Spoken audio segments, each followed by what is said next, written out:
marketing, explosive growth, and revolutionary secrets that can catapult your business to new heights. You're now listening to the Underground Marketer Podcast with your host, Tudor Dumitrescu, the one podcast devoted to showing new businesses how to market themselves for high growth. Welcome to the Underground Marketer. This is the place where we deliver the real truth about business and marketing, and we explore big ideas that can help new businesses thrive and grow into big ones. I'm your host, Tudor, and today it's my pleasure to welcome Oliver Duffy-Lee, founder of LaunchPad Academy, aimed at helping founders start and scale creative agencies, and also marketing director at Word Products Ltd. So, Ollie, I'm glad to have you here. Welcome. Hey, Tudor. Thanks so much. It's really cool to be on your show. That's awesome. All right. So, the best thing is to get into it. If you tell us a bit about your story and how you got into actually launching this business, the LaunchPad Academy. Give us a bit about your history, how you developed, and what made you start it. Cool, man. Well, listen, I tell you one thing I definitely didn't do. I definitely didn't go into life thinking I'm going to become a marketer. I don't even really still consider myself a marketer, but I have spent the last 10 years and my whole career so far in marketing. So that's kind of, I kind of feel like that's a story that a lot of people in marketing have. But I went to uni, studied history and Spanish. I'm not sure what you studied, Tudor, probably something much more useful. But you come out of uni with a degree in history and Spanish, and you can't really do much. Obviously, you could speak a bit of Spanish, which was nice, but had nothing really I wanted to do, and managed to get a job as a copywriter. Because one thing you do learn to do with a history degree is write. They make you write loads and loads and loads of stuff. So became a copywriter quickly, and I know that's a passion of yours, by the way. And, absolutely. Quickly realized that my talents were not on the creative side, much more on the sales side. So became client manager, account director, and soon had my own little pool of clients. And I say little, it was actually quite big. We had Volvo in my pool. We had Porsche, Grand Vision, really big clients, GSK, big clients. And it became a point, I'm not sure, I'm sure you've probably had experiences like this before, but there's this funny moment in these mid-sized to big agencies where you've got these account directors that basically are bringing in a big majority of the agency's money through their clients. And at that stage, you kind of think, well, I'm not really sure why I'm doing this for you guys because I don't have a stake in the company. And frankly, if I left, it could be an interesting situation. So had conversations about maybe taking ownership or having a stake or equity, and nothing happened. So I left, and I was already mentoring a couple of my agency friends. Nice. And just basically thought, instead of starting an agency from scratch right now, I did two things. I sort of went into partnership with my friends at Word Products. They were building an agent. They wanted someone to build the agency side of their business. So did that. And then we launched, I didn't know at the time it was LaunchPad Academy, but I started doing proper training with agencies instead of just a bit of mentoring. And about 12 to 18 months later, now we have the LaunchPad Academy with, 50 plus members, and it's a real thing. And it's kind of hard to believe all this has happened recently, to be honest. Wow, that's awesome. So, it sounds like you've built quite a bit of experience before you took the jump to become an entrepreneur. So how was that moment for you when the guys at the agency you're working for basically didn't want to make you a partner or increase the pay or or share the benefits in some way? How was that moment for you? Was it hard in terms from a mindset point of view, or was it like, I just have to do this and it's the next step and it's just the obvious thing to do? Yeah, it was really the obvious thing to do because, being completely honest, all my cards on the table, this is probably the third proper business I've tried to launch in my life. The fourth business I've been involved with. The first one was fairly successful, but just fizzled out. So I had tried and failed a couple of times to get something going on my own while, as a side hustle, and this idea of running a business alongside this other job, which was very demanding, I clearly knew wasn't going to work. So this was third time. And it was very obvious to me that I had to quit in order to start this up. And I guess it felt scary, but actually it was more the fear of, if I don't now, what's going to happen next? Because, maybe eventually I do get some equity, or maybe eventually they do start paying me much more money. And then, maybe I'll get comfortable. Maybe we'll have children, and then maybe I'll never leave. That felt scarier, if I'm honest, at that stage, because it was the third time. And yeah, it wasn't scary to take the leap at that point. So it was sort of fear of missing out on your future potential if you stayed. 100%, man. And one for my wife and I, virtual lifestyle is very, very important to us. We both work for ourselves. We both can work from anywhere. So yeah, that's awesome. That whole thing was in jeopardy if I didn't quit at that point, So it was a big risk. Obviously, it was a big risk to do it, but a big risk not to do it. And it felt good. And by the way, who knows? Like, we're only 18 months in. Who knows what might happen? It might all end in tears, but things look at the moment pretty good. Yeah. I mean, it seems like you are building a solid foundation. I think you mentioned 50 plus members, so that's very good. Yeah. No, the membership's growing amazingly well. I can't believe how big the market is. Tudor, if I was to show you, my business partner and I, we have a nice collection of all of our competitors, basically people who on the surface do exactly the same as us. It's a pretty long list, right? There's like hundreds of people like us, and we just find the market is massive still. There are so many agency owners that need help. So yeah, I'm kind of amazed. That's one of the things that surprised me the most. It's one of the interesting things. I've been noticing this trend as well. So I would say from 2018 to today, there has been a massive explosion of marketing agencies. Yeah. I've been in this field for about 9-10 years maybe now. Initially also started as a copywriter, similar to you. Nice. And the thing is that, there has been this explosion of agencies, and a lot of them are struggling to differentiate themselves from what I've noticed. Back when I started doing this kind of work and I went freelance, there wasn't anywhere near as much competition. Why do you think there's this new influx since 2018? I'm not exactly sure, but I think that the online lifestyle has been promoted a lot more. There's a lot more coaches and people who are selling courses about how people can make an income through the internet or online.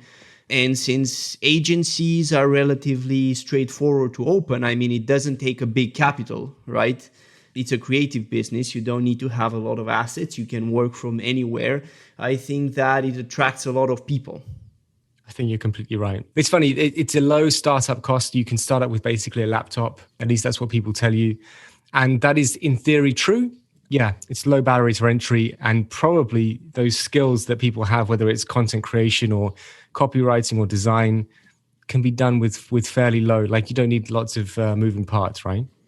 Absolutely. And I think that one thing that many people don't get, they just look that it's a low barrier to entry. But the thing is that I think that this business is a lot more difficult than a lot of other businesses that you can do, especially since with creative businesses, your competition really is pretty much global. It's work that can be done from the distance, and anybody can compete with you. The pool of competitors is much larger. So I look at people, for example, who are building local service businesses, and they have a much easier time, especially online. Competition is much lower. Much easier for them to target high intent traffic through Google Ads and things like that as well. Yeah, exactly. So, I mean, you told me something that interested me a lot. So you mentioned that LaunchPad Academy is not your first entrepreneurial venture. So I was wondering if you can tell us, or if you're happy to tell us a bit more about the other ventures that you tried beforehand. And basically, I think that listeners would be very interested to know basically what lessons you took from them, why they didn't work out, if that was the case, and how you moved forward from that. Yeah, of course, my friend. So really, really nice timing to ask me that question, because the first one I wanted to do was going to be a type of coaching business. So that kind of has happened. I mean, both of these weirdly now have kind of happened, right? So the first thing was going to be some sort of coaching business. It was going to be more to do with life coaching, more sort of slanted towards communication. It's that classic thing, right? Of like a 27-year-old that wants to teach everyone how to live life. Yeah. Yeah. No experience, no real hard times to teach people about, so it was very misguided. But I guess what was in there that I could see was this really strong desire to coach people and to work with people and try and help them transform, right? So that was nice. That completely failed. And actually both of these failed for the same reason. I'll tell you in a second. The second one was in more of an agency business. And that was more to do with basically content, script writing, presentation design. And that didn't work out simply because, both of them didn't work out because I started with the mindset of this is what I'm going to sell and this is how I'm going to sell it. And at no point in my mind did I ever think, who am I selling it to and what's their problem? So I was building these weird little businesses around selling things, selling services or selling courses or selling something, and had spent no time at all thinking about the exact person, the very specific type of person that wanted my stuff and what problem they had that I was solving. Okay. And so from what's happening now is fell into LaunchPad because I was already helping people. I was already helping agency owners to do this very specific thing, which is grow their business. And therefore the whole business, the whole academy started around, exactly who you're helping, exactly what problem they have. It turns out they had these agency owners have about 20 more problems, which are just as important that we now help them solve. But it started with a very specific problem, which these people don't know how to find and win clients. And as much as simple as that sounds, the first two businesses I had spent no time thinking about that. And it's very interesting what you said just a second ago. You said lots of agencies out there finding it hard to differentiate themselves. One of the big problems that agencies have when it comes to differentiating themselves is that they make the mistake that I made in my first two ventures, which is they're thinking about what is the service they want to sell and how are they going to sell it. So what's the service and what's the marketing technique I'm going to use to sell it? Is it cold email? Is it cold DM? Is it LinkedIn DM? That's probably the question I get the most from struggling agency owners who just reach out to me. Should I do cold email? Should I do cold DM? Should I do cold LinkedIn outreach? So people are thinking about what they're going to sell and they're thinking about how they're going to sell it. They're not thinking about who's the very specific person they're going to help and what is the really unique problem that they have that no one else is serving for them. And I think if you switch your mindset around, it seems very simple. You may, by the way, come out with the same answer. It's very possible you may come up with the same answer, but it's unlikely to be a service that you come out as the answer. It's much more likely to be a problem with a solution attached to it. Does that make sense? Yeah, absolutely. And I mean, I've seen this problem not just with agencies, but with a lot of new entrepreneurs generally. In fact, we had an episode before which was titled something like "Start from Who, Not from What." There you go. Yeah, nice. Which was, it was getting at a very similar idea to what you're talking about. And I agree that that's very important. I mean, it's very interesting how, as a copywriter, you learn that you have to focus on the client, but somehow when you try to do this for yourself, you always have the tendency to think of what service and how am I going to reach out to them first. Do you have any tips to give people about a sort of process that they should go through when they're starting with who?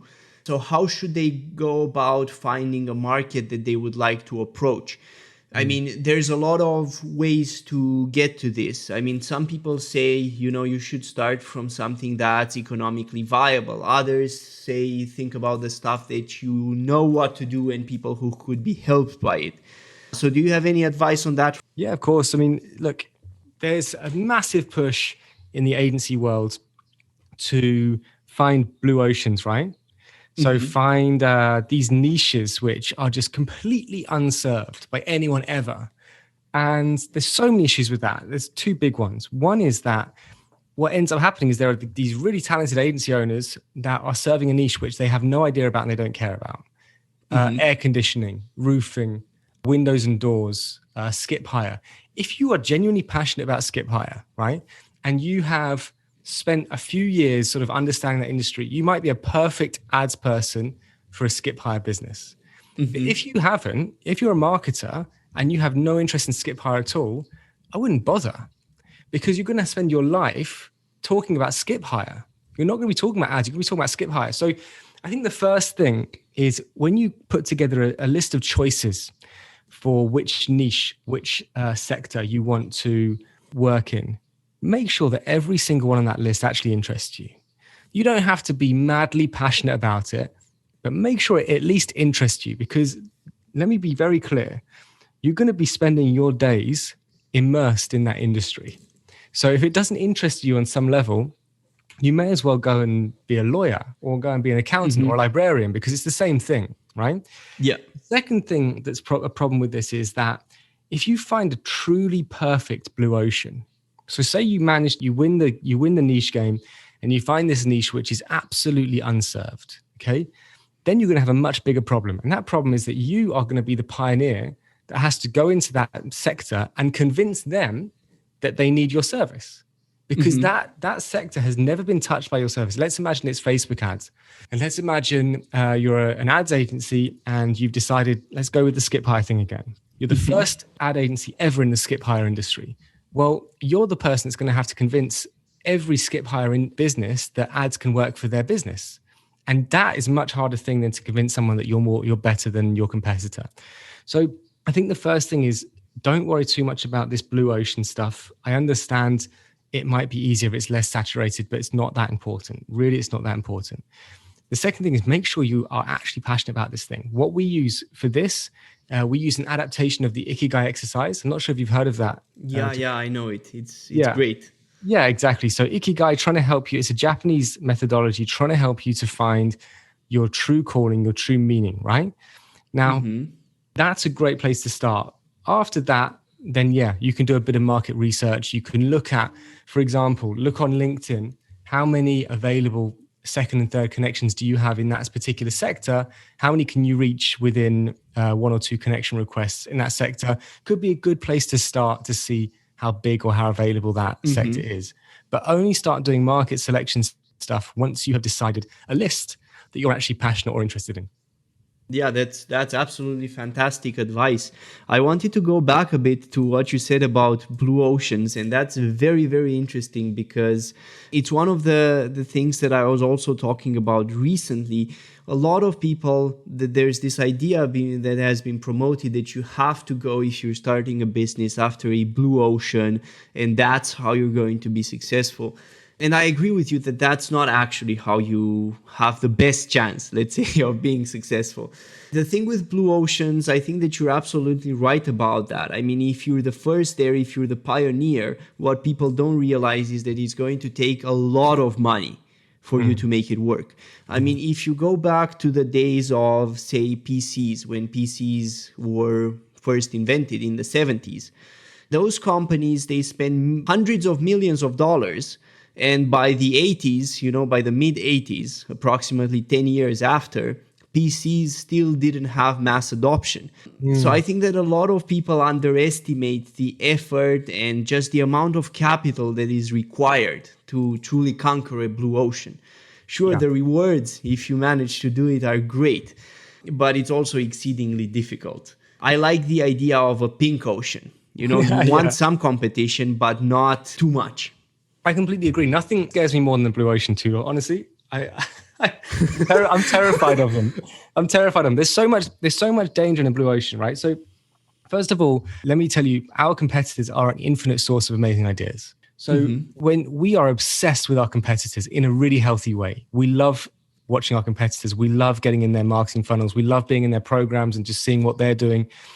That for me is such an underleveraged advantage of being in a red-ish ocean, is you have infinite sources of amazing ideas when it comes to marketing and delivery and delighting clients, okay? A blue ocean, you've got none of that. You've also got to do this whole convincing thing, which is true. And what I should say is, I'll be very clear, like my expertise very much is rooted in the agency industry. I would imagine that if you took an industry, for example, like the SaaS business, you wouldn't want a very red ocean, right? Because then you can only compete on features. You can't compete on personality or relationships. And then you're on a price down to the bottom. So, a space like DRM, for example, I guess there's lots of arguments to say you want to find a pretty blue ocean for that.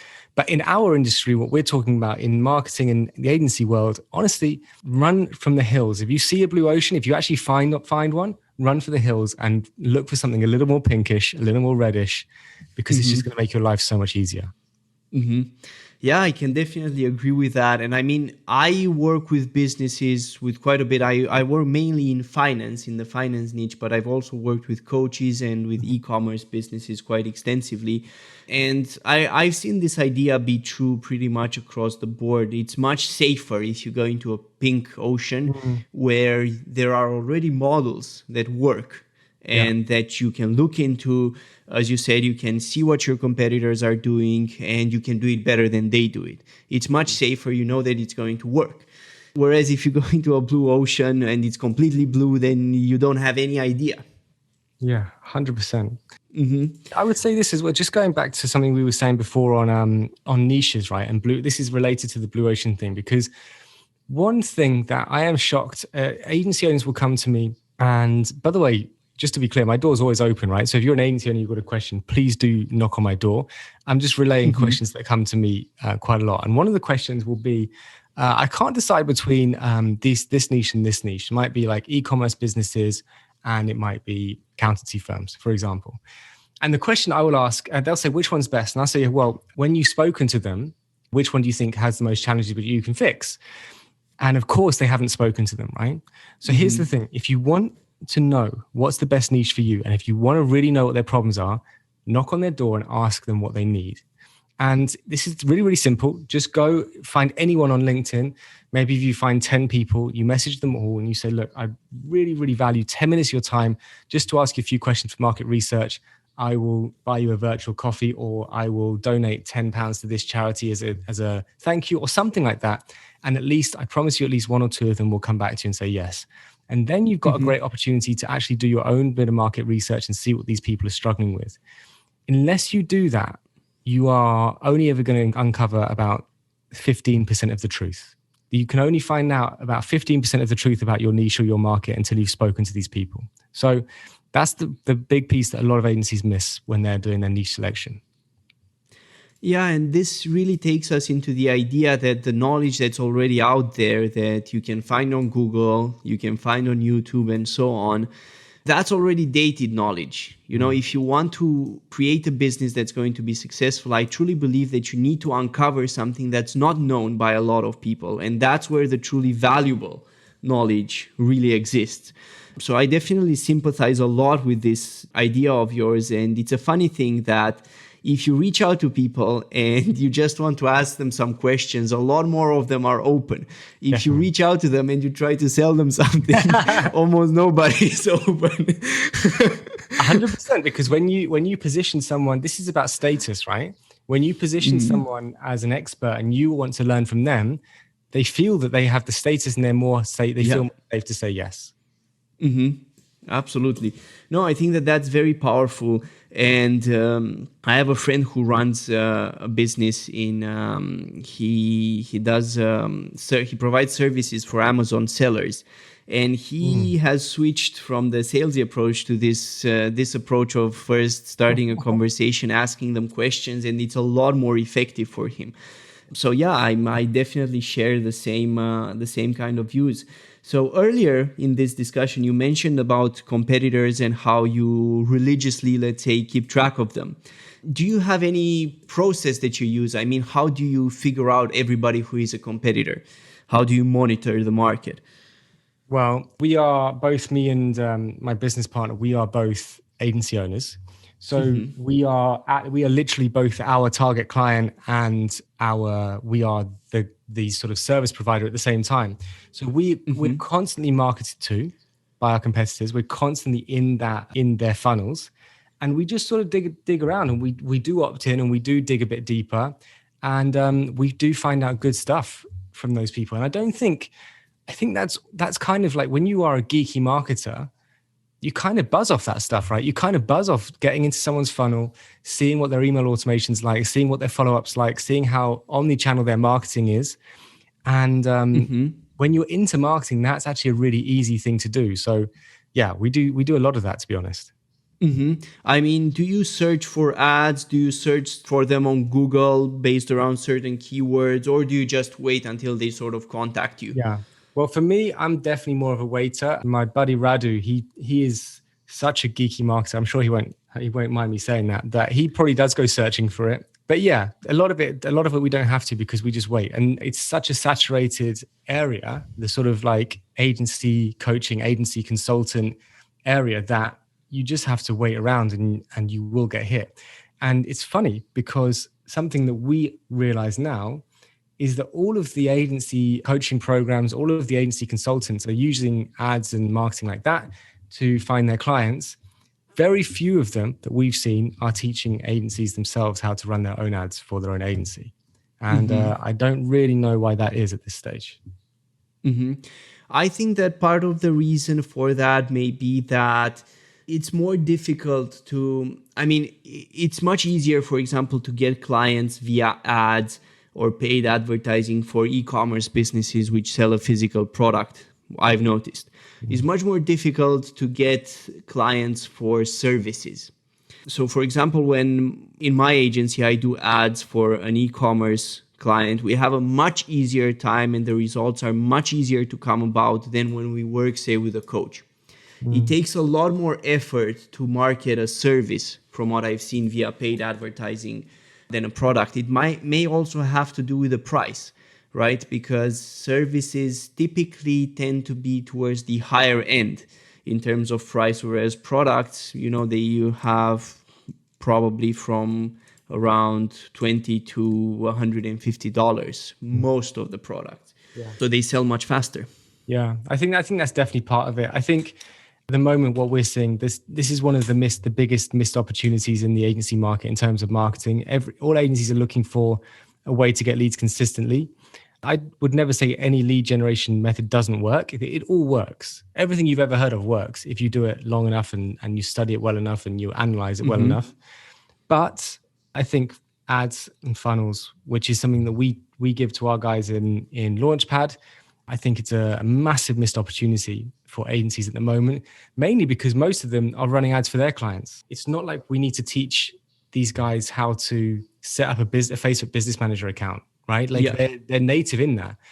Then it's just the strategy and the targeting. And honestly, it's so possible. So I think we're going to see this change a lot in the future. Not so sure about Google. I think, like you said earlier in the conversation, that's probably a better local strategy. But when it comes to agencies, lead generation, I think advertising and funnels is really a missed opportunity right now. That's interesting. I remember trying funnels at one point about, I think, 2 years ago, and it wasn't very successful, or maybe 3 years. I think it was 3 years ago. And it wasn't very successful at that point. For myself as an agency owner, the most successful channel has always been relationships, going from business owner to business owner, by far the most successful one. And I think that agency owners, especially online, they have this tendency to think of wanting to build some kind of machine that's going to get them clients. And they don't think enough about building relationships and using the clients and the goodwill that they have already built. 100%. The referrals are absolutely incredible. I think if you can, there are some people, really interesting people, who are talking about building referral systems. So trying to get referrals automated, because the problem that you have, there we go, trying to automate things again too long. The problem with referrals is you can't control the quality or the quantity. So as much as they are amazing, they come with loads of trust built in. They're very easy to convert, generally speaking, easier anyway.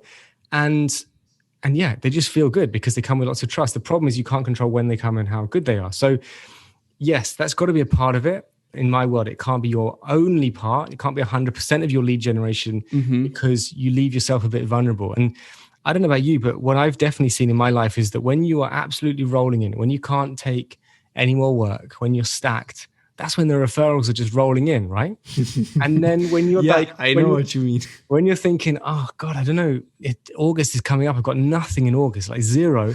Where's the referrals at? And they're not there, right? So I don't know. It's kind of I have a love-hate relationship with them. The other very valuable thing is past clients, right? So, I mean, everybody, I think, should collect a list of past clients and keep in touch with them. I mean, I can't tell you how many times I've been able to reactivate a client that I've worked with before just by following up with them. And I think that that's another missed opportunity to basically get more work, just keeping up with people. Yeah, you know what? That is such a good point. And I have this long-term mentor of mine. His name's Patrick. He had this great idea. We never did it. He used to be one of my bosses in my old agency. And his idea was we hold parties with, certain guest lists of clients, and we'd have like external speakers, and it would just be a nice little party, dinner party. But the catch was the only people that could come were lapsed clients, were old clients. And I just thought such a good idea, would be such a great way to get all of these people together that we had worked with before, just in a room. And like you say, it'd be so easy to rekindle that relationship, because exactly one of the hardest things to do is to start a brand new relationship with a client. That's really hard. There's loads of weird trust issues going on. You've got to get put into their system. Yeah, that's tough. So you kind of get a new client without all the hassle in that situation. About that, there's actually this awesome book for sales. It's called The Ultimate Sales Machine. I don't know if you read it, by Chet Holmes. He came out with the Dream 100 strategy. You probably heard about that. Oh, yeah. And also, he basically talks about how you can reactivate your clients. And he gives a lot of ways, sending gifts, this and that. And I find that you don't often think about these things. There's simple things that you can do, but they really do make a big difference. And it's sort of hard to wrap your mind around that at first, and you try to do all the cool and fancy stuff, and you forget about the simple stuff that's actually giving results. Yeah, 100%. If you can do the stuff that probably 99% of other people are not doing, you're going to win most times. So like sending gifts at random times to random people who you probably don't consider deserve gifts. Yeah, that's going to be a great strategy, right? Surprising people and having like a nice personal connection with people. Like, yeah, it's really nice. That sort of stuff's missing today. Yeah, I see. I also have another question. We talked about looking at competitors and how people should start from who more often than from what and how. And you mentioned that this was a really big problem that you see in people. In terms of the business owners that I work with, I also see a big problem in mindset. And I mean specifically about how they see themselves, whether they see themselves as successful, whether they see themselves, because a lot of these people, they know what they should be doing, but for some reason they're not doing it. They're procrastinating, or they're afraid to take action, or whatever it is. Do you have any advice with regards to that for people? Advice on how to get a stronger mindset to get things done? And yeah, exactly. So get a more positive mindset so that they can actually take action. Yeah, well, here's the thing. It's hard. It's really hard. Like, you have to do lots of things. I'm not sure if we talked about this before. I remember talking about this before, and people talk about pushing themselves out of their comfort zone, right? And I think what that means has been lost for a lot of people. Because I think what a lot of people think pushing themselves out of their comfort zone is they're just doing stuff they don't want to do. And frankly, that is doing stuff you don't want to do is not going to be enough to really win at when you're starting a business. Now, in my definition of pushing yourself out of your comfort zone is doing stuff that you're not really sure you can do, right? But doing it anyway. So a great example is like reaching out to lots and lots of bigger clients that you might have thought, can we deliver for them? And just trying it to see what happens, because unless you try, it won't happen. Exactly. One of the big tricks, and there's plenty, like I study a lot of mindset. One of the big tricks that I teach people is you have to focus on the outcome and not the activity. You have to keep your eyes on the outcome and not the activity. And if you think about, there's two sides of you. One of you is saying, I cannot wait until we hit 10K a month. I cannot wait. It's going to be so amazing. They do that, right? That person is going to bend over backwards to make that happen because they're focusing on the outcome. If it's the other person who's focusing on the activity, saying, I really can't be bothered to reach out and send 20 Loom videos to 20 prospects today. Like, I'm not feeling up to it. I'll just push it to tomorrow. That person is completely lost sight of the outcome and is completely focused on the activity. So here's the thing. be very, very, very focused on the outcome. And in order to do that, you need to be so clear and specific on what outcome you want and why you want it. So if your suggested outcome that you're going for is, I just want to grow an agency. It's like, well, okay, you might grow your agency to 700 quid a month and you've still grown an agency. Is that what you wanted? Probably not, right? So you need to be unbelievably specific in what you want. Like, I want to grow a £15,000 a month agency with a 60% profit margin. I want to have 3 people working for me and 1 virtual assistant, and I want an office in Shoreditch. All of a sudden, it's like, okay, that's going to happen because you have such a specific goal. You know exactly where you're going. And if you focus on that rather than the activities you need to get there, you're much more likely to get there. Is that making sense? Absolutely. I mean, this mindset thing at first, and especially if you don't have experience as an entrepreneur, it's hard to wrap your mind around it. But in my experience with business owners, at least, this tends to be the critical factor. There's some psychological reason there why their business isn't growing faster and it's not at a different level. And I think that the stuff that you mentioned, that's key. You know, focus on the outcome. You tend to attract what you focus on. And also there's this modern fascination with the process, which I think is mistaken because people nowadays, they're focused just on the process, you know, hit the gym, cold call, whatever it is, right? And they lose track of the goal. And we have all these books that say that, oh, goals aren't that important. It's the process that gets you there. And yeah, but that's only half of the story, because I believe that you can't design a process that's effective until you have a goal, you know, because you always measure the process by looking back at the goal and how it's actually getting you towards your goal. And that's how you refine it over time and you improve it. Basically, just focusing on the process, I think you end up being tactical and you have no strategy. And the strategy is, as you said, the goal. Yeah. You know, there's this really smart guy. I think his name's Bill Gross, but I'm not sure. And I'm really sorry if I got that wrong. But anyway, he did a TED talk. He basically he's started, 200 plus companies. He did this study on what is the one big thing. What's the one factor? If we can focus on one factor that's going to make a business successful, what is it, right? He ran things through like team, idea, quality, all this other stuff. Yeah. The one factor that was head and shoulders above the others when it came to the success, the influencing the success of a business, was the timing the business was launched. Okay. So was the market ready to receive that business? Okay. Great example was Airbnb came at a time, I think it was just post-recession. So people wanted extra cash. Also at the same time, people weren't prepared to stay in hotels all the time, so they wanted a cheaper alternative. That's kind of how it works. People were renting out rooms, etc. There's a similar sort of situation with Uber. Timing is crucial, right? So here's the thing. Facebook, yeah, exactly. Sure. Facebook, all of these things. Timing is crucial. So let me be clear. Right now is an incredible time to set up an agency. It is incredible time to set up an agency. Timing is perfect. So if we take Bill Gross's point saying that timing is the most important factor, right now, if you're starting a digital agency, it's perfect. Now, there's another factor after that, which I think is the only other important factor. And that is the amount of actions that business owner takes each day. The amount of actions they take, and I'm all for working smarter. I don't work particularly hard. I don't think I work more than like a 50-hour week personally. But the amount of actions you make in a day are going to be directly proportional to how much progress you make and how fast you grow. Because the more stuff you do, the more stuff you'll fail at, the more things you will learn, and the more you can pivot and make changes and make new strategies and new ideas.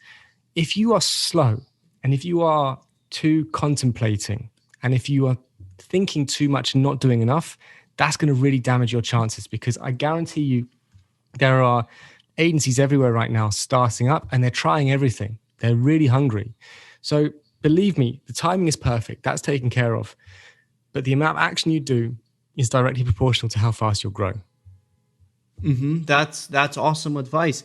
I mean, if you can find the link for the TED Talk, that would be great, because I mean, I can put it in the links for the show notes. And I think that our listeners will be very, very interested in that for sure. I mean, there's quite a few things here. I agree with most of what you said. However, I will say that the action has to be smart, because I've also seen business owners who take a lot of action and they do a lot of stuff, but they take the wrong action.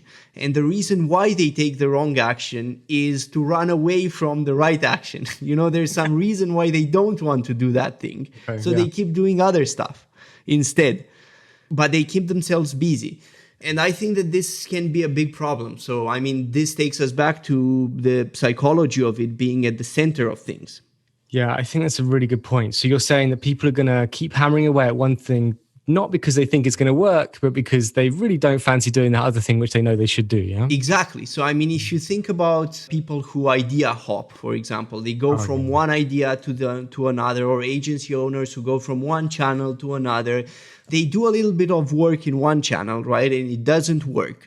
And instead of doing the stuff that's hard psychologically, because you need to face your failure, you need to learn from it and so on, they prefer to jump to a different channel and start from scratch again. Mm-hmm. And they're actually taking action, right? But they're moving away from taking any action that's actually meaningful. Yeah, look, I couldn't have put it better myself, to be honest. It's a really good point. You've got to give something. Nothing works instantly. And if it does, it's probably going to stop working just as quickly. I mean, exactly. You've got to work really hard at this stuff, and you've got to really be consistent. You've got to be, I think something that's very underrated is objectivity. And I think you have to learn to be very objective to your own failures. So you have to really suck at something. Say you work really hard and you manage to get a lead, and then the lead agrees to get on a course, your first ever, and you're so excited, and you got your sales script ready and it's all good. And then the sales meeting goes completely pear-shaped. It's absolutely awful. Now, everything in your body, everything in your mind is telling you to tell yourself to give up and you're a failure, right? You worked so hard, you got that one meeting and you failed, right? Mm-hmm.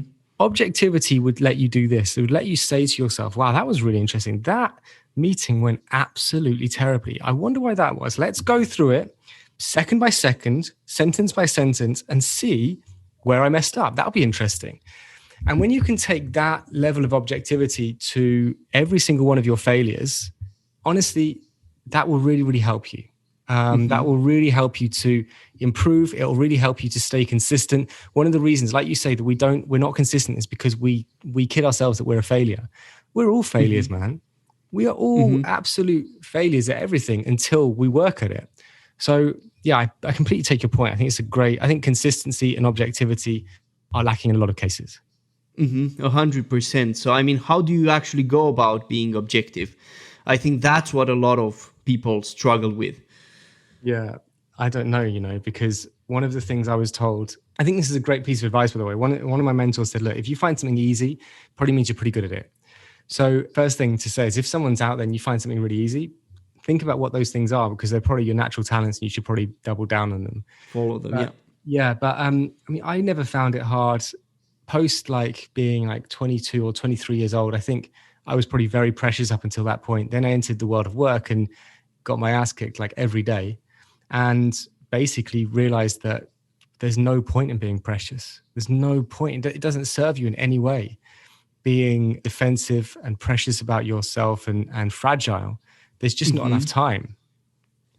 There's just not enough time in the day. That makes complete sense. And I think that it is indeed a thing that you sort of have to grow into it.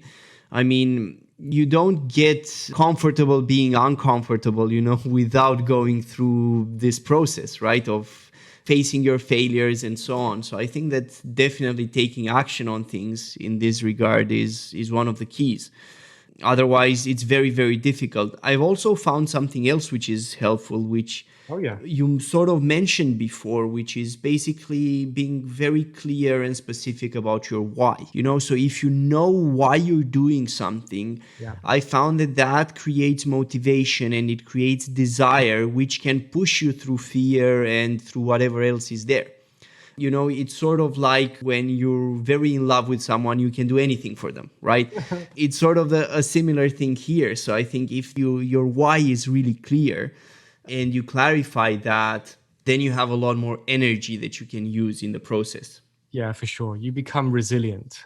If you know exactly why you're doing it, you're like, well, all of this suffering is absolutely in proportion with the amazingness that I'm going to achieve. There's a guy, I'm sure you know David Goggins. I'm kind of a bit obsessed with him because I need some of him. Like every day, I need some of that just relentlessness. He's probably a bit too far on the sort of all-out suffering to gain the train side. I agree. For most people, he probably is. And I think for me in general, he is, but like a little bit once a day, like a couple minutes of Goggins every day. I'm back in action, right? So I think I kind of like that.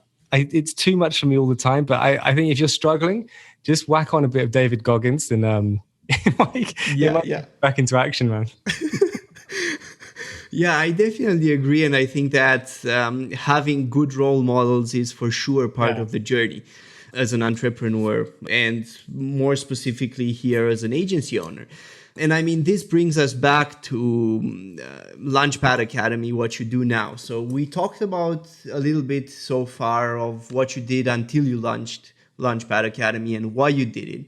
So let's go a bit more into how you actually grew LaunchPad Academy to 50 plus members. And after we discuss a bit about this, we will also go into what your plans for the future are.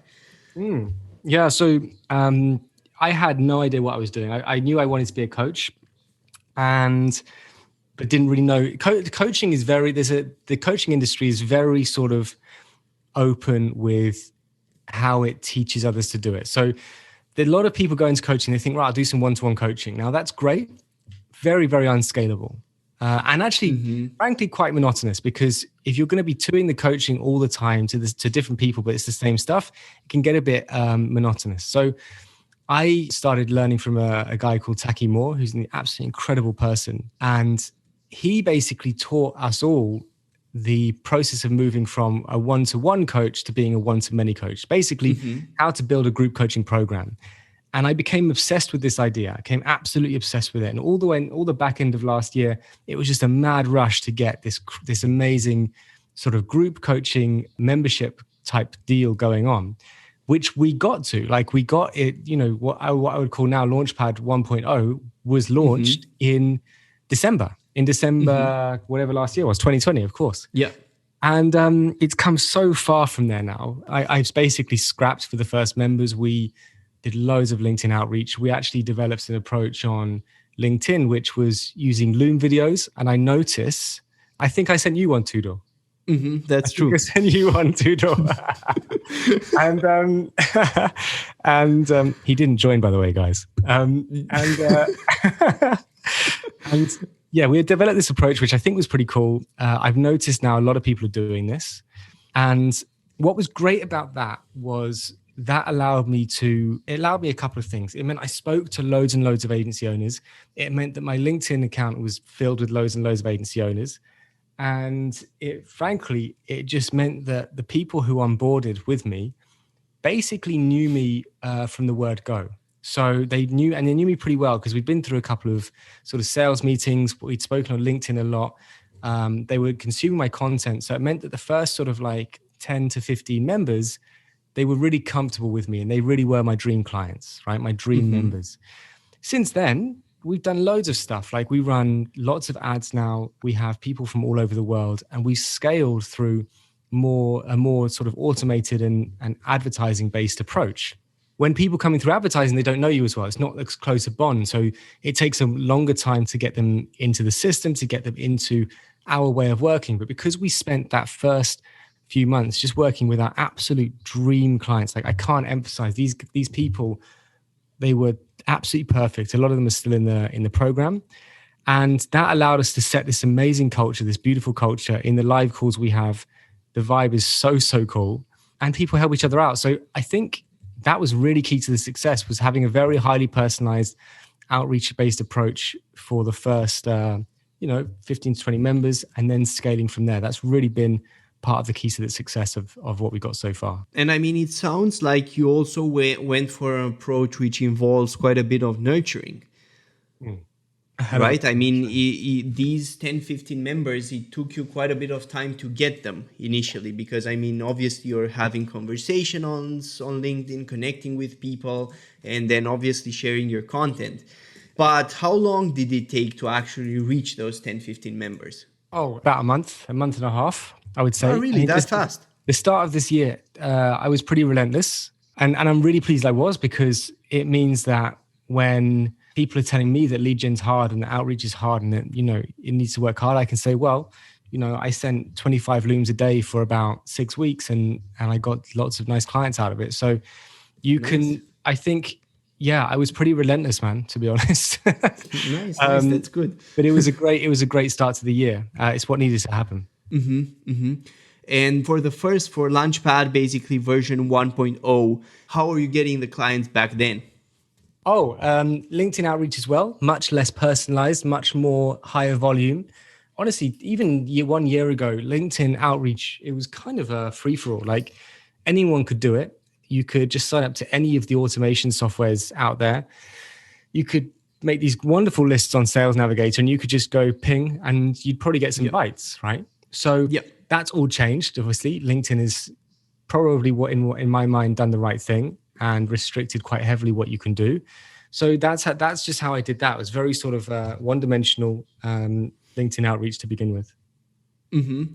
And did you already have your methodology, so to speak, about coaching these guys prepared? Or was it more like you said, the framework for it, like having weekly live calls? And I mean, you can feel free to tell us a bit more about the framework, how it works, how things happen in your group today, so that people can both understand the value and they can see the thinking and the process that went behind in actually creating it. Yeah, of course. So LaunchPad 1.0 was a 10-week program, basically. It was 10 weeks taking you from defining your niche, understanding your target, packaging your offer, lead generation, sales, and then scaling. Okay, It was 10 weeks, and I kind of thought that was going to be it. But within, I think, 2 months of that happening live, we wanted to change it. And the reason why is because we realized that people need bespoke service. So what we built, and we built a completely new program, which is this 2.0, this membership thing, which is much more bespoke. Every one of our members has a one-to-one meeting with either me or one of the trainers every 2 weeks. In between those 2 weeks, they get sent into the members area. We call it the Vault. And we have a 12 months worth of curriculum. So each month they have a new thing to look at. The first month will be foundation, so niche, target, offer, pricing. Second month will be sales process. Third month will be a type of outreach. Fourth month will be something else. And we're always building. On top of that, what we do now is we keep adding more and more things. So every Tuesday we have live sessions, group coaching calls, which is really cool, us teaching new things. Yep. We had some leadership stuff last time. We had some mindset stuff the week before. And then we also do drop-in Q&A sessions with all the group on Wednesdays as well. So there's so much contact with everyone. It creates this wonderful community. And really what's nice is that a lot of agencies have different goals, right? Some agencies want to be just done for you. What we're seeing now is a lot of agencies want to do a bit of done for you, but they also want to do a bit of training. Well, we can definitely help them there as well, because we are agency owners that have training businesses. So we can take them on these one-to-one sides, we can take them on a different path and we can help them build their training programs and stuff like that. So what I think is really nice and why I feel very comfortable with having as many competitors as we do is most of the other programs out there are either doing one-to-one stuff, which is okay, but you don't get any of the community value, or they have all the community value, but they don't have the bespoke one-to-one element of it as well. And we found a way to do both, which makes it work for us. And I just think for now, that's a really good amount of value we can give. That sounds awesome. I mean, you mentioned that something made you realize that people after LaunchPad 1.0, after the 10-week program, something made you realize that people need a bespoke service for this. So what exactly was that? Well, probably because everyone's different and everyone takes things slightly differently. There's a few different reasons. That's the main thing, is that everyone's different. Everyone needs their own sort of pace and their own sort of path. The other thing is that if you think about the service that agencies give to their clients, we're generally speaking really good client care people. We're really good at looking after our clients. We're really good at listening to them. We're really good at giving them a very bespoke service. So I kind of want to mirror that. And I want them to feel like they are in this amazing, inclusive world. So one of the things we also teach our members how to onboard their clients, how to deliver for their clients, and how to sort of deliver so they turn them into fans. We talk about turning clients into fans. Now, a big part of that is making your clients, when they buy something from you for the first time, making them feel like they've just joined this incredibly exclusive club that's a secret, the best kept secret in the world, and it's got loads and loads of special value in it. And we take the same approach. We want to make our clients feel exactly the same. And yeah, you've got to have a bespoke one-to-one part of that to deliver that, I think. I see. That definitely makes sense. I heard that you also mentioned that some of the one-to-one meetings at the moment, they happen with trainers. So can you explain a bit about the process, how you actually built that side of the business? Like, did you hire trainers from the beginning? Are these people your partners, or how is it organized? And how did you land on that framework? Well, scalability is the reason why, because if I'm doing all one-to-ones, we're going to hit a cap very, very soon. Yep. If not Absolutely. So, scalability is the reason why it has to happen. So then, fortunately, I've got some really talented team members. Radu, my business partner, is one of them. He takes a number of these one-to-ones as well. And we have other people, and we're in the process of building our training side. So that involves finding a very, very special person to come in as our head of training, and then just giving them whatever they need to build the training side of the business. So we've got really top quality coaches to come in. Because the way I see these things is, whenever I've outsourced a part of the business, I've wanted it to improve in the process. So we outsourced marketing improved no end.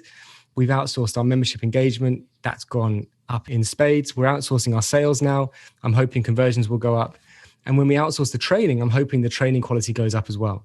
So Nice. This is really, really important. If we're going to take a hit on our margin, we need to be investing that extra margin into improving the offering. Otherwise, it's not worth it.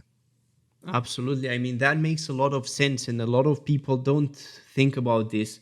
Namely, when they outsource, they just want to free up time, and they sort of expect that they will get a bit lower quality in it. And I think that that's the wrong mindset to have. Like, you set up for yourself for failure if you do that, for actually getting the lower quality. I'm looking forward to having a bit more time, a bit more headspace. I'm sure, you're the same, right? That ability to sit and think and have a clear head is limited these days. So I'm looking forward to having more of that, but it's got to improve the offer.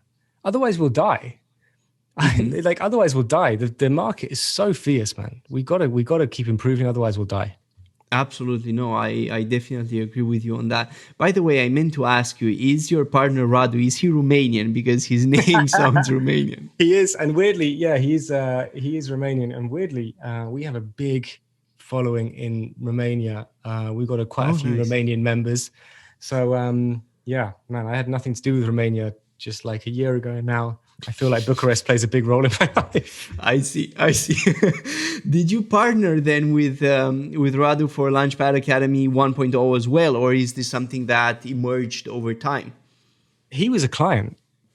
He was one of our first clients. Yeah. Nice. And I knew this guy was dedicated, because he actually purchased his membership or his course on Christmas Day morning.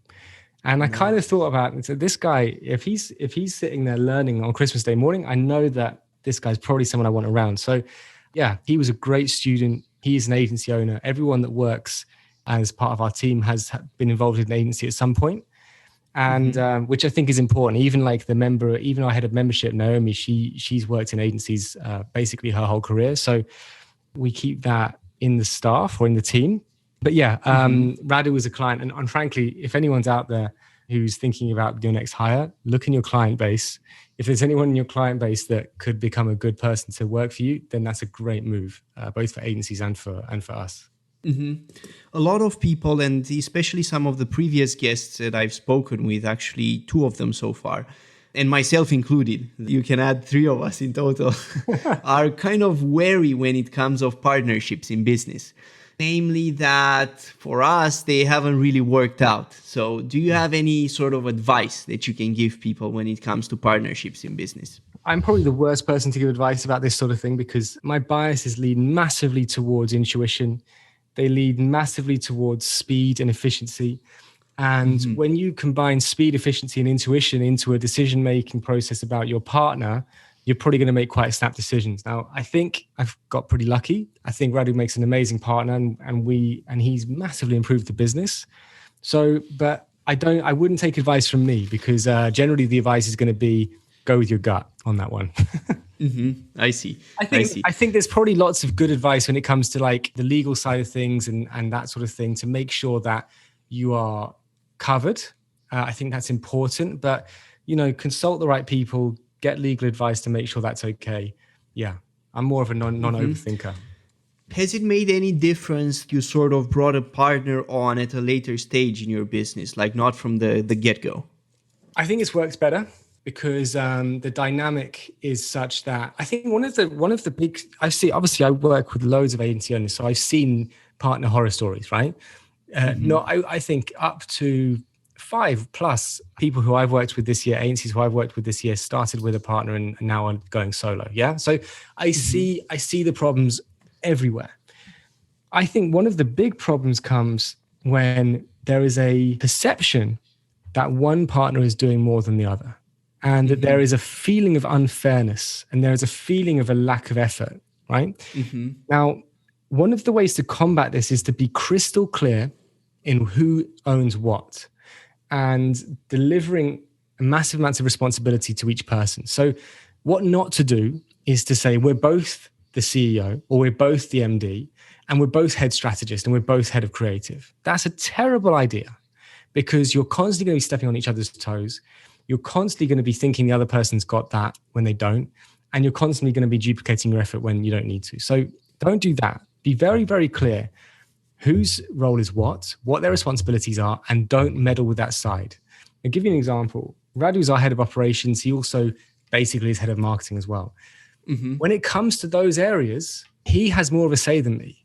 I won't overrule him on any of those things, even if I think it's a mistake, because that's a great way to disincentivize someone. And that's a great way to start souring a good relationship. So I think you've got to divide up who does what. You've got to divide up who's responsible for what. And you've got to let that person really run that part of the business themselves. No, that makes complete sense. And I agree with what you said. I think another problem that can come up here is not sorting out the legal issues up front.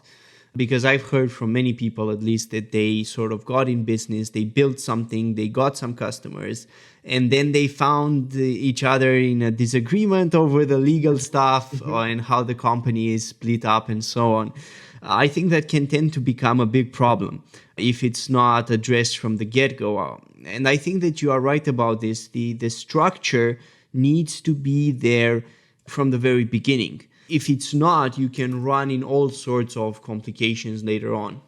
So what is your experience? Have you had fallings out? Was it similar to like a perceived lack of effort or things like that? The one that happened with the very first business that I opened was definitely along those lines. We basically had different visions. So I think that's one thing that we didn't clarify up front, but one thing that emerged over time. And obviously, if you are split 50-50 and one wants to go one way and the other wants to go the other way, then it doesn't really work out. And there was also a bit about that perception of unfairness, but I would say that the biggest thing was definitely having different visions for the company and the business. I think it's a great point. Constantly checking in on the vision. So crucial. I think that has to be there from the get-go. I mean, if you don't both buy into the same vision and you don't share the same goals for the business, then it's not going to work out. Like, for example, if one of you wants to build it into a massive company and the other one wants to scale it to a certain point and then sell it off, those two paths, they may not seem that different in the beginning, but the differences are going to show up, right? Because you're going to need to take different decisions when you get to those points. 100%. Yeah. And it's funny because like, it's one thing jumping into a business which is doing like, $6,000 a month. And it's like, yeah, let's partner up. And then you turn around and maybe the business is doing $60,000 a month. And you're like, hold on, how much of this is mine? Like how Yeah, am I yeah. covered? So like, yeah, I agree. Constant checking in on the vision, constant checking in on who's responsible for what, and also constant checking in on who actually owns what. I think that's probably a good idea. That's fantastic. I also wanted to ask you, because you mentioned about the trainers and obviously hiring people, bringing people in. Do you do the hiring personally? And if so, and even if you don't, what sort of methodology does LaunchPad Academy have at the moment to ensure that the quality is there, when you bring somebody in as a trainer? Well, again, finding people who basically are our clients. Like we're speaking to a lot of people who have been members who are also coaches, and seeing if we can get stuff to work with that. Because I think, first of all, when it comes to the training side and when it comes to being a coach, there are certain things that having coaching experience will really help you with, because coaches are good at listening to someone and actually hearing what they're really saying. They're good at listening to someone and understanding when to ask them a question back to make them realize something, or when to tell them what the point they maybe are missing is. So we're pretty clear on only bringing in coaches who basically are coaches, have coaching experience, and perfect if they're agency owners as well. Even better if they are ex-LaunchPad members. And there's a couple of people who I'm pretty confident will really slot in there. That sounds very good. So, if you develop them organically, obviously because the problem most people have is that you get somebody for an interview, right? And you only have a relatively short amount of time with them. And a lot of the interaction that happens there tends to be sort of scripted, right? You don't see the real person. Obviously, they want to get the job. That's why they're interviewing. And it's hard to get behind whatever that initial impression is and to see what the person is really going to be like. Because the risk is that you hire somebody and you bring them on, and then 3 months later you find out that they need to be replaced and somebody else needs to come in and learn all their responsibilities and so on, because they just weren't the right fit for the culture. And it's not really straightforward to test for that. Obviously for you, since you get a lot more exposure to them, that's better. Like you get a lot more information. For myself, one of the methods that I like to use is that basically I tell people what the worst day, doing that job is going to look like. And I watch for their reaction. And there are 3 reactions. There's the reaction that they're still super enthusiastic. Yeah, I want the job. I want to do this. And then I know that they're not a good fit because clearly they're too desperate to get the job. They will say anything basically to get the job. If they have the opposite reaction and they're completely unenthusiastic, this is not for me, then it's sort of clear. But the third one is the interesting one. If they start to contemplate how they can solve those challenges and make it better, those are the type of people that I've seen do much better. And I was wondering if you have some techniques like this that you would like to share with people. I think that's an absolutely... I'm going to take that because I really, really like that, Tudor. That's really, really smart. And also what's quite nice about what you just said is you hadn't said that, I would kind of been like, yeah, I want the person who's really, really positive. But you're right. That's just someone that's just saying anything in the moment just to make sure you say, yeah, okay, you got the job. Interesting. Exactly. One of the things, look, I've done recruitment for a long time. We recruited in my previous big agency as well. I'm quite a big fan of live creative tests, not prepared stuff, but live creative stuff. Now, I know there's lots of bad press around here. Apparently, Brewdog had lots of bad press about using that stuff in their actual business and stuff. I'm not doing that. Like one of the things we used to do is we used to use old briefs to see what people came up with creatively. Oh, I see. I think that's quite a nice thing.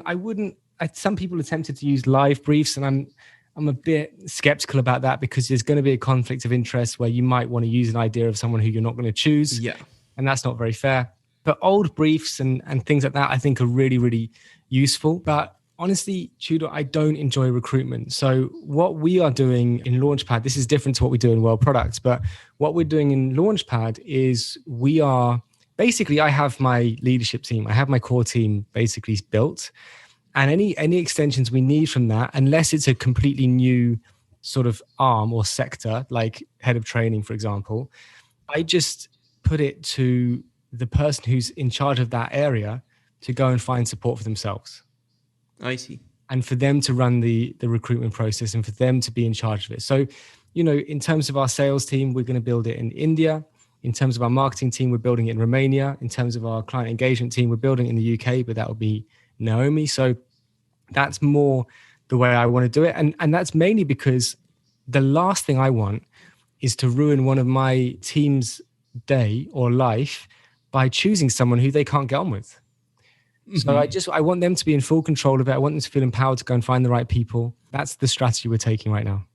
Right. So, that's very interesting. So you went for this remote company building approach, which is interesting. I'm also doing something very similar. Mm-hmm. Do you have any advice for business owners who want to build their companies remotely, as in not have an office or anything where everybody meets, that you can offer them?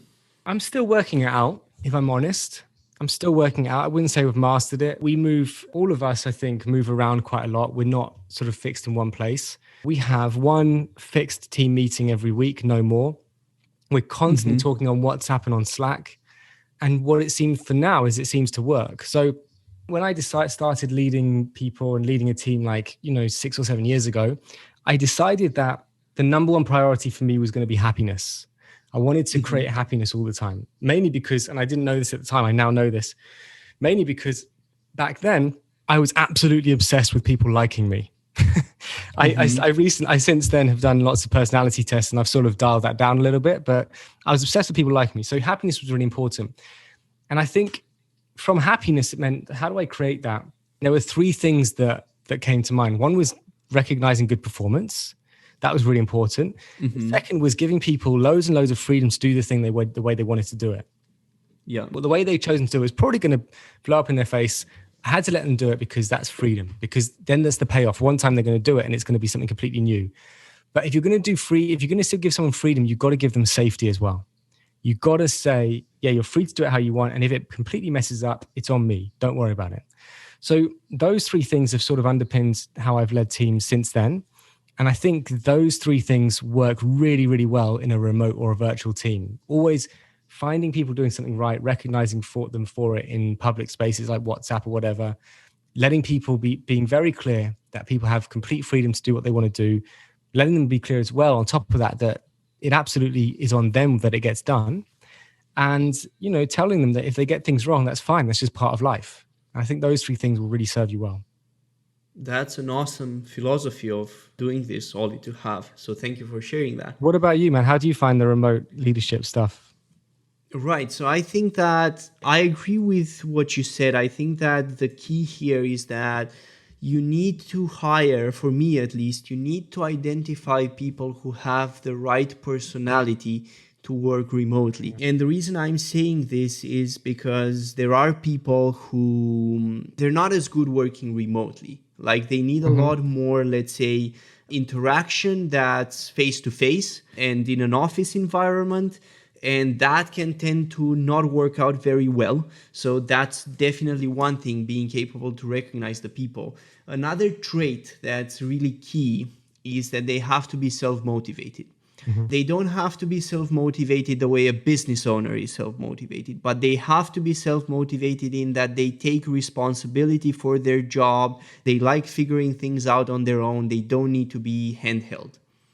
So I would say that those are the 2 most important things that I've realized. Other than that, yeah, you have to reward good performance, as you said. Absolutely agree with that. And you have to otherwise manage people well. So with regards to the safety thing that you mentioned, yeah, I agree with that. At the same time, I still think that the responsibility aspect is important. So I think that the jobs and whatever the job description ends up being needs to be very clear, and everybody needs to know what they're responsible for. If they struggle, they need to communicate. And if these things are done, things can work out well. I used to have this mindset that before, and it's very interesting that you asked me this, because before I used to have the mindset that, it doesn't really work to have a remote company. You need to have people at an office. You need to supervise them, kind of let's call it the old style mindset about business. But I've since come to see that it's a lot more efficient to work remotely. And I've gone a lot more in this direction ever since COVID, because obviously all of us had to. and things are good. I like working remotely now, and this is the plan for the future.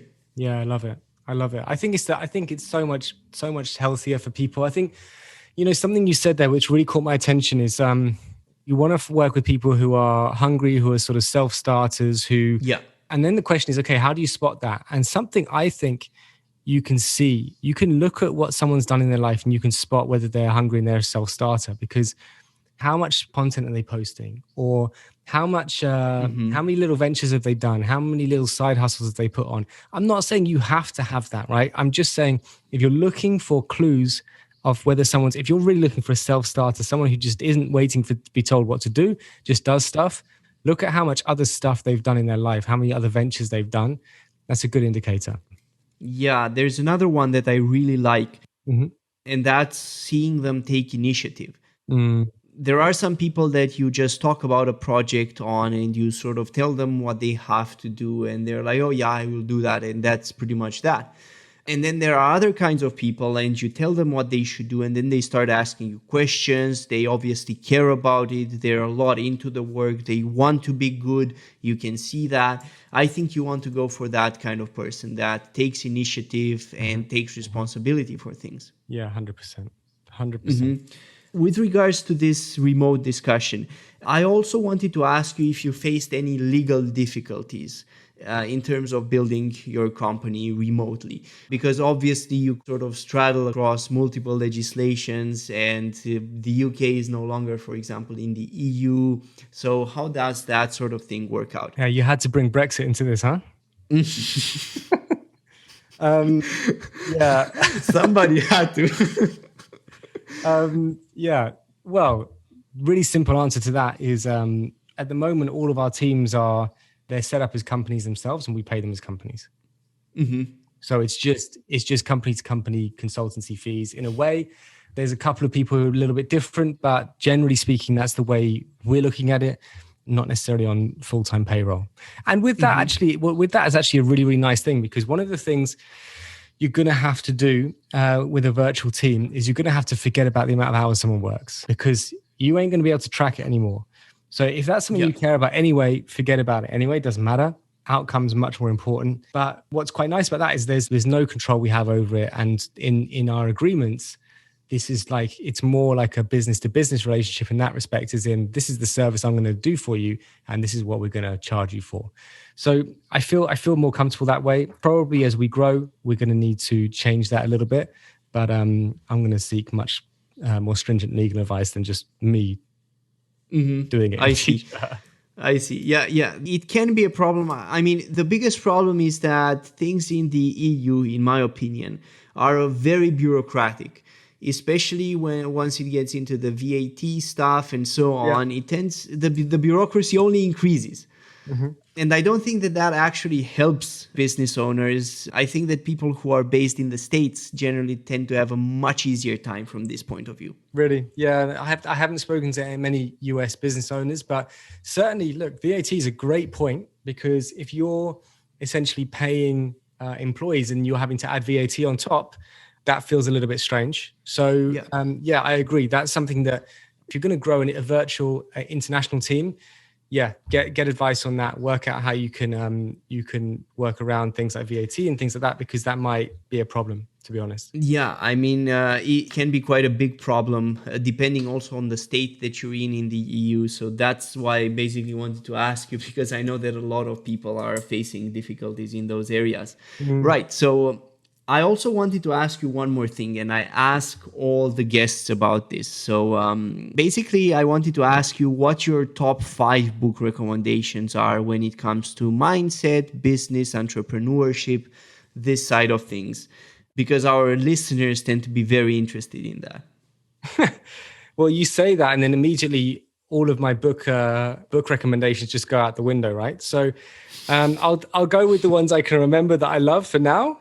And we can go from there. So the first one, I think this book should be read by everyone that lives, okay? I think this book is not just a book that should be read by a few, this should be read by everyone. In fact, I think it should be compulsory at final year of school across the world. And that book is Sapiens. Mm-hmm. Yuval Noah Harari. So the reason I think it's so important is because even in the first sort of 100 pages of that book, I'm not sure if have you read it? I have read part of it. I have never finished it. Yeah. Okay. So what Harari will get you to in the first, like, I don't know, 100 pages is he will very clearly get you to understand exactly who we all are, which is just animals. And it's stuff we know, right? But the way he presents this argument is really important. That perspective, I think, is so important because all of the issues that we have right now are based on, other levels of importance we put on life, things that are generally imaginary that don't really matter. So the first one I would say would be Sapiens. Okay. Another book that I absolutely love is by Donald Miller, Story Brand, fairly recent book. And that's basically just a lovely framework on, how to build a brand, what makes different brands stand out. Have you read Story Brand? No, not at all. I haven't even heard of it, in fact, until now. Really? Okay. Yeah. So that, I would say, Tudor, that should be on top of your list Nice. of new books to read. Third book, I would say, and I'm really going to kick myself after this because I'm definitely going to forget one of my favorite books, and I'm going to have to. You can write to me. We will put it in the show notes. I'm going to have to write to you. So the next book, I would say, I'm a salesperson. Okay, so the next three are pretty much sales books. So the first one is Never Split the Difference, Chris Voss. I've read that one. You have, yeah? So Chris Voss, absolute hero of a guy, ex-FBI hostage negotiator, hardcore dude, very, very calm under pressure. One of my favorite things in people is composure. One of my favorite things in people is the ability to stay calm when it's all going mental, right? And Chris Voss, I listen to him, I read his stuff, and this is a guy who is absolutely amazingly composed and calm under pressure. He will teach you how to not sell. He does teach you how to sell, but I didn't take that from him. I didn't take that from his book. I taught how to communicate in a way where you can always keep composed, you can always keep control. In the strongest of arguments, there's always things you can do to de-escalate. What we tend to do in those situations is escalate, okay? So Chris Voss, Never Split the Difference. The fourth one is a man called Oren Klaff. Now, I don't know what... Pitch Anything, right? It's my favorite. Really? Yeah, for sales. I love it, man. Okay, so Oren Klaff. What did I learn from Oren Klaff? Well, I learned the power of framing. So everything has a frame. Every interaction has a frame. What do I mean by that? Well, everything we go into is framed in a context which influences the outcome of a situation. This podcast was framed with the context that both of us went into it in. It sounds like it's quite a healthy frame by the way the conversation's gone. If you have an argument with someone or a pitch goes wrong or a discussion goes wrong, you've probably framed it really badly. So this guy in Pitch Anything teaches you about the power of framing, teaches you how to not be beta trapped, which honestly is one of the reasons why most agency owners don't sell anything is because they're beta trapped. Yeah, word go. Absolutely. 100%. So if you are, this is a great point. If you, like you said, Tudor, if you are struggling to sell, probably the best thing you should read right now is Oren Klaff, Pitch Anything. Is that fair? I absolutely agree. Yeah. Okay. That's probably the book to read right now. Drop everything, stop listening to this and just go and read that book. And then the final book is such a geeky one. It's called The Challenger Customer. I don't even The Challenger Sale. No, it's actually the second one from that. It's The Challenger Customer. And it's a follow-on from that. I've never read The Challenger Sale. I only read The Challenger Customer. I don't even know who it's by because it's so dense and so geeky and so like, if you're not into sales, don't even bother. If you're not fascinated by B2B sales, don't even bother. But if you are, this is like a drug, this book. Like it will just keep feeding you and feeding you and feeding you. And all of the things, if you've been in B2B sales for a while, all of the snags you've hit, all of the challenges you've had, all of the issues you've had will be just explained so perfectly well why you had them and how to avoid them. So I would really put that up there. Challenger Customer, I think it's a great one. If you're into B2B sales, it really breaks it down. That's awesome. I'm pleased that you didn't actually tell me that in advance because I would have had to spend the last 3 weeks just thinking about what books to include. But yeah, that's my top 5. Do you have any recommendations for mindset? Because a lot of people ask about that. So I was wondering if anything comes to mind. Goggins. I think David Goggins, I don't know I haven't read his book, right? So I don't know, but I think his book is called You Can't Hurt Me. Yeah. I don't know. I watch a lot of his stuff. I think that would be a good place to start. In terms of, I don't know about reading anything, but of course, very obviously, Tony Robbins is absolutely bang on the money when it comes to mindset as well. Honestly, I don't feed too much into it because I've never really needed to. Yeah, I see. So that makes absolute sense then. You mentioned Never Split the Difference. I've also read the book. The thing for me with Never Split the Difference, though, was that I feel that a lot of the negotiation style and the tactics that Chris Voss gives you, they're only effective if you have to make the deal, if the other party basically has to make a deal, some sort of deal with you. Yeah. Because, I mean, if you think back to his hostage situations, the terrorists, they had to make a deal. You know, they could not make some sort of deal. This is why I've never really deployed many of what he teaches in sales. In fact, I don't think sales should be called sales, actually. I don't think you should sell anything if you have the right targeting, whatever else. That's a conversation for another day. But what is really useful for is high pressure situations. If there's a situation where there's tension where there doesn't need to be, could even be at home, right? If you've got a situation at home where you can just feel... I agree about that. Yeah. So it's just good for communication sense, because if someone in the room has what Chris Voss teaches you in their armory, chances are most of those interactions are going to go really smoothly. And that's why I think it's important. Definitely not for in a sales technique. And I think it's kind of been misused for that, although he's made loads of money teaching it. So yeah, I can definitely agree with that last part. I found a very similar thing. So I much rather prefer Oren Clough when it comes to sales. Yeah. And it's a funny thing because most sales books out there, they do not teach, like, apart from Oren Clough. And I discovered Oren Clough very late. You know, I discovered Oren Clough, I think about 6 months, maybe 1 year ago. Yeah. Until then, you know, I was basically thinking that all sales books on the market don't teach the most important thing, you know, which was the aspect about social positioning, frames, and so on, which basically governs the whole rest of the sales interaction. And for me, it was a revelation, you know, seeing this on paper. All of a sudden, you know, I instantly resonated with it. Yeah, so true. Like, and this is another reason, going back to what we talked about at the start in terms of like the niche you choose and stuff like that. Make sure you know something about it. Make sure you're an expert in it, because if you read what Oren Clough teaches, and I truly believe he's one of the best salespeople out there, I think you do too, then you will realize that you need to be completely on your game, top of your game, absolute expert in the field in order to get the results you want. You can't wing it. Absolutely. You can't wing it and be... you need to know your stuff. Yeah, basically. I think that you can't be a great salesman, you know, if you don't know what you're selling inside and out, and if you don't know your customers inside and out. Yeah, completely agree. Right. So, I mean, the final question here that I want to ask you before we wrap up is basically, what's the future direction for LaunchPad at the moment? What are the plans and what are you thinking to get there? Well, for us, we're an education business, okay? So we sell transformation, we sell basically results for our clients. Now, one of the things we've learned is that there's loads and loads and loads and loads and loads of agencies out there that can't quite afford the academy. And does that mean we shouldn't help them? Absolutely not. So one of the things we're really working on right now is packaging a lot of our training into something which is very accessibly priced. We're talking like, you know, $20 or $30.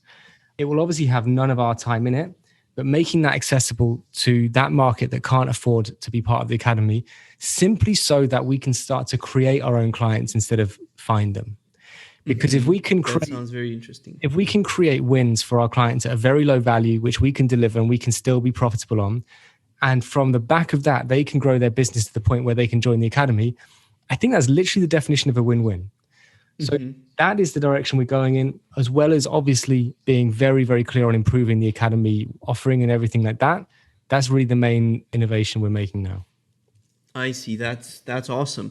You mentioned the academy pricing. So is that something that people can find anywhere, or can you share it, or is it something that's on a per customer basis? Yeah, no, everyone is the same price, but we don't advertise pricing until we're in consultations with people, simply because there is a massive difference between price and value.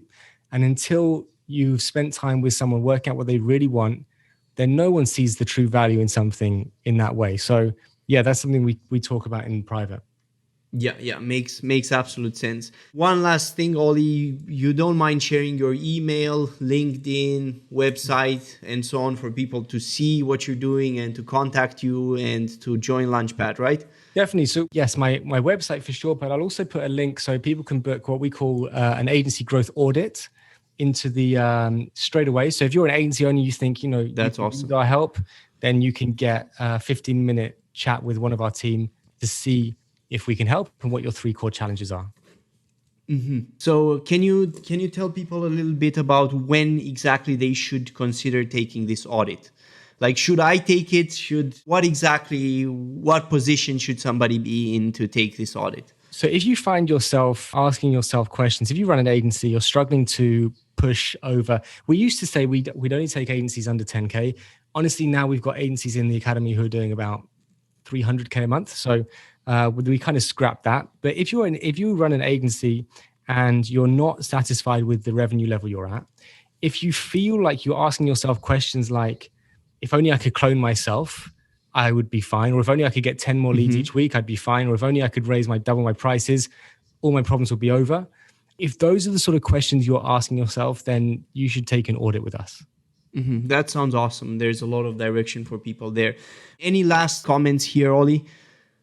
No, just thank you. First of all, thank you so much for having me. What I would say is there's one thing is clear. The narrative is that agencies, markets is saturated. It's completely really hard work to work out.